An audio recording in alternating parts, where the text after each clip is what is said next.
Att paddla kajak är ett fantastiskt sätt att uppleva naturen. Speciellt om du förbereder dig och tänker på säkerheten. Du kanske väljer att gå en kurs eller paddla med guide eller någon med mer erfarenhet än vad du har. Vi har gjort den här filmen tillsammans med Visit Sweden, Svenska Kanotförbundet och Tillväxtverket för att du ska få en så rolig och säker paddling som möjligt.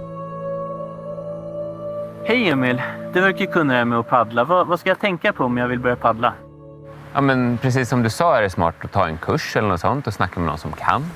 Vi behöver ju ha koll lite på väder, potentiella väderomslag, vilken tur vi ska ta och kanske se till så att du har koll på säkerheten ordentligt. Vad kan du? Vad har du för säkerhetskunskaper och ha lite koll på riskerna? För det är vanligt att man inte riktigt vet riskerna. Så gör lite grundarbete där. Och sen passa på att njuta när du är ute och paddlar för att det är riktigt, riktigt härligt. Men säg nu att nu ska jag ut och paddla för första gången. Vad börjar jag med att titta på? Se till att ha bra utrustning. Ha en kajak som har vattentäta skott så att den flyter. Ha med dig kläder och kanske ett extra ombyte utifall att du skulle hamna i plurret så att du kan bli varm. Sen behöver du någonting för att kunna larma om det värsta skulle hända. Så en vattentätt packad telefon så att du ser till att du kan höra av dig om någonting skulle hända och kan kalla på hjälp. Ha med dig kanske ett första hjälpen-kit så att du kan ta hand om dig själv eller din kompis. Ha med dig en kompis för det är alltid den bästa säkerheten. Och när vi har förberett oss där och så nu ska vi oss iväg så gissar jag att vi behöver packa kajaken på ett visst sätt. Precis, se till att packa kajaken så att den är jämnt packad så att den inte väger för mycket fram eller för mycket bak eller åt sidan. Måste du packa den tyngre någonstans ska du packa den lite tyngre fram. Försök att undvika att packa grejer i sittbrunnen för att om du skulle gå runt och dra dig ur kajaken så kommer de falla ur. Se till att allting sitter fast. Du vill också packa i vattentäta påsar så att saker och ting är vattentäta, i alla fall de saker som behöver det. Kanske din sovsäck, kanske dina extra kläder och lite andra grejer. Sen vill du också tänka så att du kan komma åt sakerna.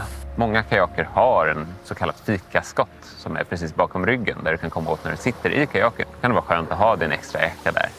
Du ser till att ha en flytväst som syns ordentligt och kanske ha med en lampa utifall att du ska paddla i mörker. Det är också bra att se till att du har någon där hemma som har koll på en ungefärlig färdplan. Om någonting skulle hända och om du inte hör av dig så att någon vet vart de ska leta. Och så nu då så ger vi oss iväg, vi är ute på sjön. Vad blir nästa steg? Jag rekommenderar att man paddlar ganska nära land för på vattnet så är vi ju vi är lite vattnets fotgängare brukar jag säga. Så att det är mycket trevligare att hålla sig nära land. Kajaken går ju så pass grunt så att vi kommer riktigt nära. Så tyst, härligt och så hoppar man över mellan öar så man tar farleder lite 90 grader och svänger av snabbt. Så att säga. Det är det absolut bästa. Men ha med dig din karta, kompass.